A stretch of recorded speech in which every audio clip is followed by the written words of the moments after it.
What's going on, everybody? So we're going to jump right into an NFL Week 6 2016 recap, starting off with the 49ers and the Bills. This game, it started off pretty decent. You know what I'm saying? 7-3. It looked like Kaepernick was going to be able to keep up. 10, in the second quarter, they both scored 10 points. It was pretty much a close game until, the Bills broke away in the fourth with the 21 points. Obviously the 49ers didn't score in the third quarter. You can see it visibly right there. But Kaepernick was playing pretty decent. I don't know much more to say about the game other than I'm happy for LaShawn McCoy to play the way he played, with Chip Kelly being there. Listen, I stand by what I say. Chip Kelly destroyed that Philadelphia Eagles franchise, man. I'm telling you, look, it's a lot of things that, a coach leaves and a team can rebuild. But I think even with the fact that, the Eagles seem to be doing okay, as far as what, Ryan Matthews, that fumble is going to cost the Eagles for many more games to come. I'm going to explain later when I get to the Eagles game, but Chip Kelly is a jerk off. And I don't know how he got another job so quickly after what he did with the Eagles. I have no idea why anyone would take a chance with this guy. This guy single-handedly ruined. The Eagles were probably the most prolific offense, for a while. Fat ass Andy Reid had them going crazy. Like the team was great. Look, they were losing, but they had so much potential and so many things happened that was good for that city. While not Chip Kelly. I just said his name. Fat ass Andy Reid was there. But I just love the way that LaShawn McCoy played. Breaking out towards the end of the game. Tyrod Taylor's a stud. I love that. Colin Kaepernick, the funniest part about this game was the post conference. Just looking at his Muhammad Ali t-shirt. Kaepernick is just doing whatever he wants, man. It's hilarious. His afro, everything about it. But listen, the Bills finally came out and handled their business. I was very, very happy for that. But overall, it wasn't really much to talk about. The Bills just, the wheels fell off for the 49ers in the second half, and that's pretty much where we're going to have to stop right there, bro. And like I said, I really enjoyed the post-game conference. That was completely hilarious. The Eagles and the Redskins. Now, look, listen, let me just say this right now. I did not expect the Redskins to win this game. I'm going to say that right away so that we don't get into any kind of, no, I don't do that. I am going to tell you what I felt, regardless if I'm wrong or right. I did not, listen, this guy, I don't understand what's going on. Kirk Cousins is out here trying to put in work on Little Daddies, and why are the Eagles playing so horribly? I don't understand, they can't. I really think that mentally, that fumble late, when you lose to a team like Detroit, Detroit, they suck. I gotta just say it outright. I love my Detroit people. They suck. And they're finding ways to win games. You know what I'm saying? They're finding ways to win games without Calvin Johnson, which is very, very surprising to me, what they're able to do. But that still doesn't defeat the fact that the Eagles, that loss, like I said in last week's podcast, that loss is going to have a recurring effect on the Eagles. Because you got to remember, there's a lot of different pieces to the team, and sometimes you need those wins to mesh. And when you lose to a bum team, it mentally does something to you. It's not the same as losing to a team that is competitive. When you lose to a team with a coach like Jim Caldwell, it does something to you mentally that you need something to get over it. You understand what I'm saying? And Ryan, that's what I said. Listen, Matthews, that fumble is going to continue to be brought up. Like even yesterday, they were bringing it up. It's going to continue to be brought up because it was such a stupid play. And I know a lot of people were saying, the offensive line didn't block properly, whatever like that. It doesn't make it, it's not an excuse. The ball should have been punted away. It'd have been a whole different game. But he fumbled it right there. So that's something that people have to keep in their minds when you're talking about the Eagles and the Redskins. But like I said, kudos to the Redskins, man. Somehow they pulled it out. I don't know how. The Eagles, I don't know where they're going now. You know what I'm saying? Doug Peterson and the boys, I don't know what's going to be happening going forward. Because looking at the way they played yesterday and the way Carson Wentz played, they were pedestrian. It was average gameplay. You're not going to win in this league like that. And the NFC East is starting to piss me off again because I can't decide what's happening from which, whatever. It's just starting to get, it's the same thing every year with the NFC East. You don't never know. It's like a box of chocolates. You never know what you're going to get. The Browns and the Titans. Let me just say this right now. The Titans outplayed the Browns a lot more than the score shows. Terrell Pryor is turning out to be the best receiver in the league, and he's actually a quarterback. The Browns suck. And Hugh Jackson might be fired. I don't know if they'll fire him because of him, starting the season off with RG3 and now the whole quarterback situation. I don't know if that'll happen. But somebody's going to have to be responsible for this 0-6 start. And you know what I'm saying, bro? I don't know who to really point the finger at, other than a guy that brought in RG3. You know what I'm saying? Like, this is something that, and like, look, you know, people ask me would I have brought in RG3? And that's a very difficult question. I don't know. I loved me some RG3 when he first came in. I loved him, bro, but that injury, he hasn't been the same. So I don't know. If a guy has that many injuries, you know, and then you go back to thinking about Drew Brees with the way the Chargers did him, and then he went to the Saints to win the Super Bowl. See, I don't know. It's a very difficult call. You'd have to be in those shoes, but I just don't know if it's going to make sense to bring Hugh Jackson back, even though it's one season. You know what I'm saying? Let me know what you guys are thinking. It just seems like you're supposed to be able to pull out a win against the Titans. Even though the Titans are, you know, they're being rated as the highest offensive line, all this other crap going on, they're still the Titans, bro. Like, I don't know. Look, man, they got some talent. I really like the way DeMarco Murray is running around like a savage animal. That, again, makes me want to slap Chip Kelly, the way DeMarco Murray is playing and the way they treated him last year with the Eagles. But it just seems like the Browns should be more competitive at this point. I don't know. Maybe it's me. I just think they should be more competitive. They should not be 0-6. And somebody has to answer for the 0-6. Ravens and the Giants. This game was crazy. We all know that OBJ is just, look, I don't know if he's seeking attention. I don't know what is going on with him and this damn kicking net. After the kicking net punched him in the face when he raged, now he's marrying the kick, you know, the kicking net. He's laying down with the kicking net over him. But this last second play where he burnt the whole Ravens secondary, and then Terrell Suggs might be injured. He might have a torn bicep, by the way. But listen, let me just tell you this right now. I try to let everybody understand. OBJ has amazing speed. He's an unbelievable talent. It's just his mindset that needs to be fixed. Because if he doesn't fix it and he's not able to control himself, listen, this guy can do so many things. He's pretty much unguardable. Zone, man, double team, whatever. It's just his mind. He has to be able to control himself, because if he doesn't, it's going to affect him throughout his career, and it may shorten his career. Because what happens is egos tend to destroy careers. Chad Ochocinco is an example. Egos really, really make people despise you because you become bigger than the team. I just don't want that for him. I want him to continue. I know he's great. You know what I'm saying? And I love me some OBJ. It's just, it's too much stuff going on, bro. You know what I'm saying? There's too much.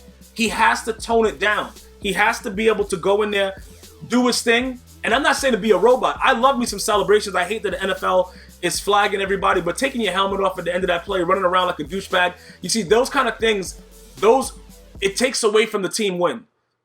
And when you're speaking about a team, you know, I don't want him to be Barry Sanders and hand the ball to the ref or something like that. I'm not asking for that.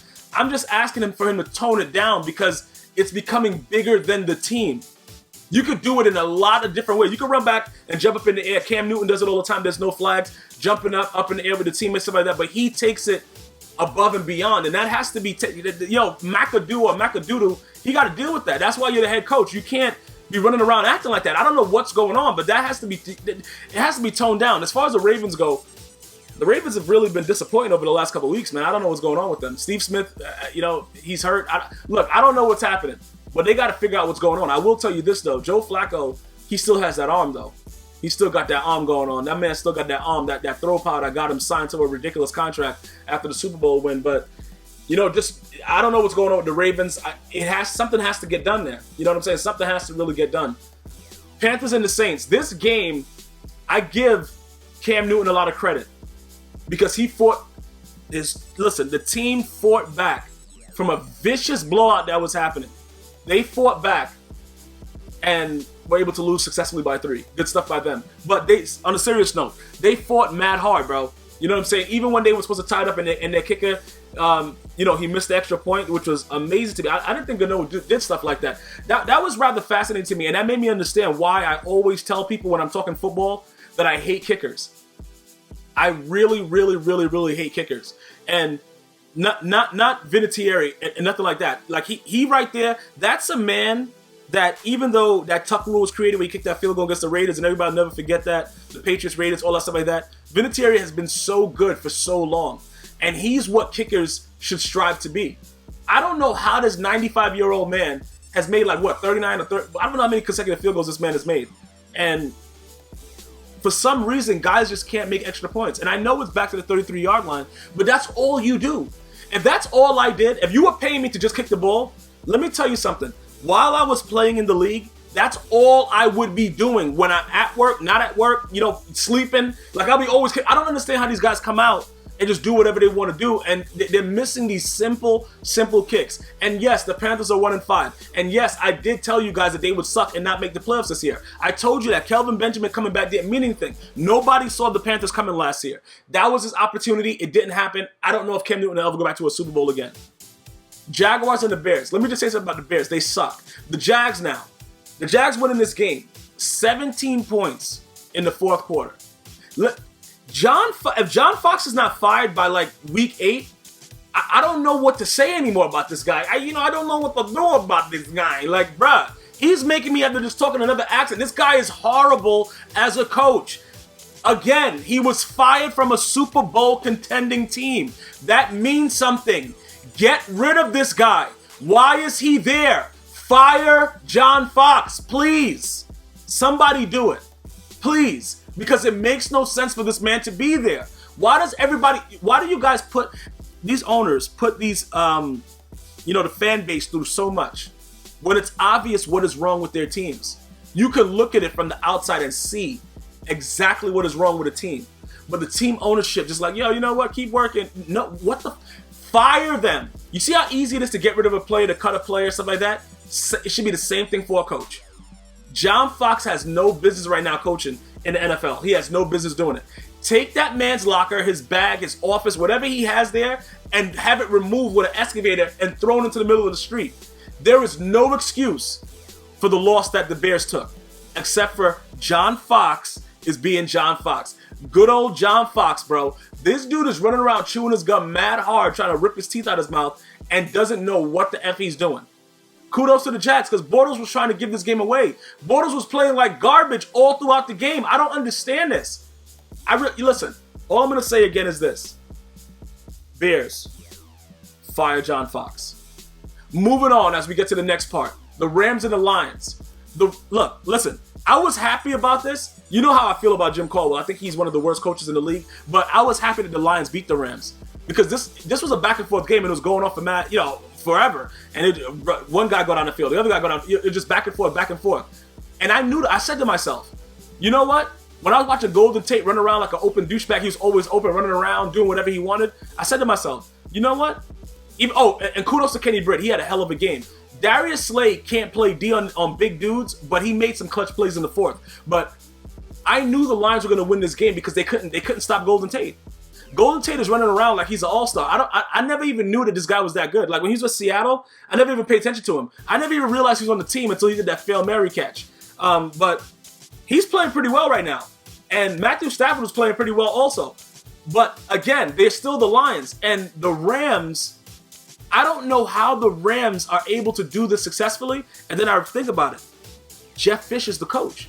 So it's always possible that a vicious loss is right in the bag, ready to go. It's always ready to go. They got a loss. Like, yo, one loss, please. It's always available because Jeff Fisher is the coach. And do they have a stout team? I believe so. I believe the Los Angeles Rams could have went to LA and revamped their entire thing, like the whole aura of them, everything, if they just left the coach behind. But ownership, once again, they must like to lose. I don't know what it is. I can't explain how a team would actually keep this guy as the head coach. Jeff Fisher I've been saying this forever. Listen, guys, go back and check out my past recaps from years back. I've been telling you guys this forever. Whatever team Jeff Fisher is a part of will not win. I don't give a damn if you give him the Patriots. This man will find a way. He'll probably let Tom Brady play running back or something in Wildcat. He will make the wrong decisions consistently. Steelers and Dolphins. Ben Roethlisberger, knee torn meniscus, whatever like that. No excuse for this loss. I don't give a damn if he had no legs. You don't come out and lose to the Dolphins when the Dolphins have been playing like total trash. But the Steelers always find a way. You guys ever notice that? The Steelers always find a way to lose when they're supposed to win. And this has been going on for a long time. And like I said, I don't take anything away from Mike Tomlin. He was doing this in the Super Bowl years when they won the Super Bowl. They would go out during the regular season and just lose to a total bum team. How in the F are you guys doing this? Somebody let me know. How are these guys doing it? I just want to know exactly what they're doing. Somebody has to be able to explain to me exactly what is going through these players' minds, what is going through the coaching staff's mind when they do the game plan. Like, yo, we're playing the Dolphins. All right, you guys ready to tank this? All right, you're playing the Dolphins. We're ready to get our ass whipped. You guys are the better team. You cannot lose to the Dolphins. And this is why I don't really know about the Steelers, and I've been saying that. I like the Steelers' speed. I like look, they have a lot of talent on the team. It's obvious. Like, what are you going to say? It's a lot of things going on with the squad right now. There was no reason at all. I don't care if a monkey went out there and he had one eye and paralysis. It is no way that the Steelers should have lost to the Dolphins. But they found a way to make it happen. And this is my issue. This is the problem that I have, man. This is why the Steelers, I don't know, every year people are like, they're Super Bowl contenders. I think on paper they are. And I can't, listen, Mike Tomlin, post-conference, same thing. We got our butt whipped. I'm not going to make excuses. I'm getting tired of hearing that now. They're losing to too many bum teams. They're not losing the competition. They're losing to bum teams. Something has to be done about this. What is happening with the preparation? And I know Big Ben went out for a little bit. He came right back. But still, man, the backup has to be able to come out there and do something. This is disgusting. Losing to the Dolphins is disgusting. I'm sorry. I'm sorry. I got to say it. Bengals and the Patriots. The Bengals are freaking horrible. You know what's funny about this? Let me tell you something about Marvin Lewis. Usually, he's excellent in the regular season and just loses in the playoffs. That's been his trend. This may be the year that they have to actually fire him. Because now if you're not getting playoff wins and you're not making the playoffs, what the hell are you there for? This guy has been the regular season guru coach. We're not going to get into Gronkowski and his penalty that almost got him ejected. And I love me some Gronk. He's going wild. Like, he was really, really... And you know what's funny about that? Why are they throwing flags for that? Like, if nobody's trying to punch each other in the face or whatever like that, these are grown men. These are grown men trying to get in each other's heads, get the game going. The fan base is going crazy. I don't know about that. I believe that the refs need to take control of the game.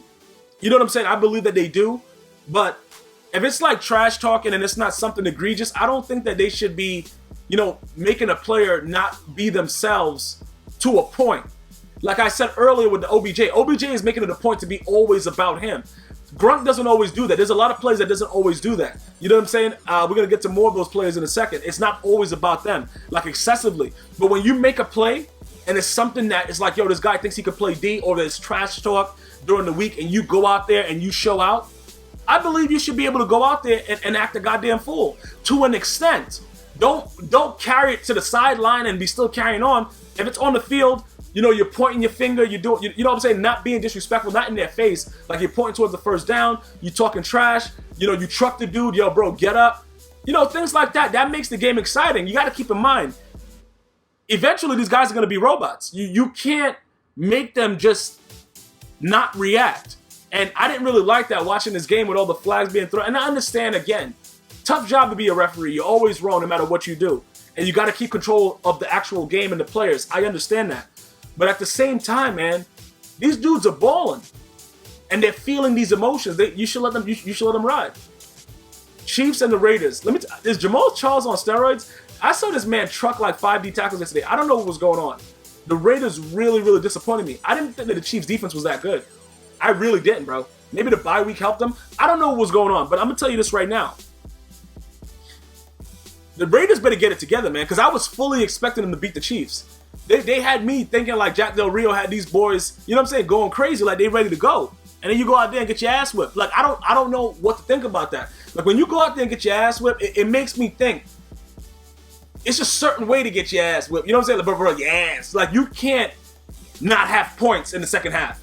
Like, when you don't have points in the second half, that's an ass whipping, because another team full of men just like you were able to stop you from getting your ultimate goal. Not only winning the game, but you couldn't even put points on the board. So that says a lot about what happened with the Raiders in the second half. And like I said, we're going to expect these kind of games every now and again with the Raiders. The Raiders are going to go out there and do whatever they want. You know what I'm saying? But I love to see me some Raiders winning. And there's nothing against the Chiefs. And I'm telling you this right now. Like I spoke about Andy Reid when he had the Eagles. Andy Reid is a fat mother effer, but he knows how to put fast mother effers around him. He knows how to make everybody the opposite of him on the field. And that's why I give this man a lot of credit. Andy Reid, I don't know if you guys remember the Brian Westbrook, Donovan McNabb days. The offense that Andy Reid was running, bro, like, that offense was top 10 all the goddamn time. Listen, he had dudes running around like maniacs, and he was sitting on the sideline eating a cheesesteak. That's the way that Andy Reid has always been. And you can never take away the offensive genius of Andy Reid, regardless of the fact that they lost the Super Bowl, against the Patriots. Everybody loses to the Patriots, except for the Giants in the Super Bowl. But you can't take anything away from Andy Reid when it comes to prolific offense. He's always going to find a way to put points on the board. He's always going to find a way to get cheesesteaks. Falcons and the Seahawks. The Falcons should have won this game. They suck. Why are you throwing the ball so much? And then Julio Jones, that tip that, Sherman tipped it to Earl Thomas, whatever like that, that was just a luck of the draw. The Falcons were supposed to win this game. I don't know what the hell was going on. I can't really explain why they would consistently pass the ball. And I know that the Seahawks were playing the run. I understand that. And that was a big letdown for me that Julio Jones was solely responsible for that tip pass. In my opinion, Julio Jones should have caught that. Some people were saying, oh, it was behind him. It wasn't in front enough. A lot of people say a lot of different things. I'm going to go ahead and tell you this straight up. Julio Jones should have caught that ball. When you're balling the way you ball, there's no excuse for that. You should have caught that ball, Julio. And like I said, that doesn't take anything away from him being a great player at all. And kudos to the Seahawks for fighting back. But you know what I'm saying? Like, you can't give him 21 points in the third quarter. That's what I'm saying. You see, when you do stuff like that, those things are going to affect the game. And throughout the game, you could see that Matty Dry Ice was playing with a lot more confidence. And he's keeping his word about not forcing the ball to Julio Jones every play. And you could see that guys are getting involved and guys are doing what they have to do. But you cannot, I repeat, Julio Jones, you cannot tip the ball up in the air. I know it's no way for you to really, I know if he could have prevented it, he wouldn't have done it, whatever like that. I'm just saying, shit like that can't happen. Because when that happens, you're balling, bro. You're balling. You got to catch that goddamn ball. I don't want to say bat it down or whatever you can. You got to catch that goddamn ball. In the NFL, 98% of the time, if you tip the ball in the air, it's getting picked. It's no questions asked about it. You know what I'm saying? Earl Thomas almost dropped that ball. He almost dropped it. If you look at the play, he almost dropped it. He had to tip it a couple of times to himself to catch it. I don't know what the hell the Falcons were doing, continuously passing the ball, but I understand it because the run D, Seahawks are playing that run crazy. But I just think that they should have ran the ball at least once in between all those passes. They came out consecutively passing the ball. You just knew that Matty Dry Ass was going to be a part of a pick. You just knew it was going to happen. And it happened. Dak Prescott outplayed Aaron Rodgers completely. I don't give a damn about him talking about he got to go, he's going to go get some goddamn, he has to go have a drink and watch the film. Aaron Rodgers played himself. Whatever. You know what I'm saying, bro? I don't know how to really say it with the DJ Khaled voice. You played yourself. You came out and made Dak Prescott and Ezekiel Elliott just outright run you. They came out and the game was running right down the field. If they bench Dak Prescott when Tony Romo is healthy, even though Tony Romo's on the sideline making those fake ass smiles because he knows that his job is gone. If they choose to bench Dak Prescott for Tony Romo, the Cowboys will lose probably, whatever amount of games are left, they're going to lose half their games that they probably would have won if Dak Prescott would have stayed in. Then if they continue to keep him in, they're going to lose in the playoffs. Not only that, they possibly will ruin their whole hopes and dreams of even going to the playoffs if they bring Tony Romo back in week 8. Because Tony Romo will find a way to make a play to the other team, which Dak Prescott has successfully not been doing. Keep that in mind. And the Packers were scoring a lot of their points in garbage time, by the way. So they weren't supposed to be scored. Aaron Rodgers was outplayed by this rookie, and he has to eat that. Okay? I don't care about scotch and drinking scotch and all the jokes he's making. Aaron Rodgers, if you're the number one quarterback in the league, act like it. Go out there and make plays. You went out there, and the Dallas Cowboys had a blanket on your bitch ass. I'm going to tell you this right now. You can laugh all you want and make fun about drinking, having drinking, watching the film. The Cowboys ain't playing no games. They play no game with They ain't playing no games. Congratulations to Dak Prescott, Ezekiel Elliott, and that beastly offensive line. Shout out to the defense as well. They played very, very well. And the last game, Sunday night, Colts and Texans. The Texans played horrible throughout most of this game. Horrible. Okay? It took overtime to beat the bum-ass Colts. Okay? Andrew Luck threw a pick to a guy that just got signed off the practice squad. Andrew Luck will continue to let the Colts down and get paid an astronomical amount of money. And I'm not mad at him. You know why? Because somebody gave him that money.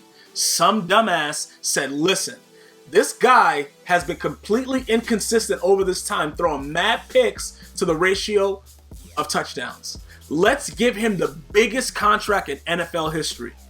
I would never be mad at a player for getting his money, because once they're done, the NFL just chews them up, spit them right out. But I am upset for the fan base because Andrew Luck is going to continue to throw picks and run around like a savage. He is going to continue to find a way to lose games. And that is point blank, period. Osweiler is a goddamn bum. He was making horrible throws. Listen, DeAndre Hopkins was wide open all throughout the first half. And this man was finding a way to not throw it to him. That guy sucks. Osweiler will continue to be a horrible quarterback in this league. I'm very happy that he got his money and he went to the Houston Texans. But the Texan fans, be very, very understanding that this man is going to ruin, like Stewie from Family Guy, ruin your franchise because he sucks. Hopefully you guys enjoyed this recap. Be sure to check out all my past recaps also. Download on iTunes, Android, and iHeartRadio. G Myers World. Until next time, one love.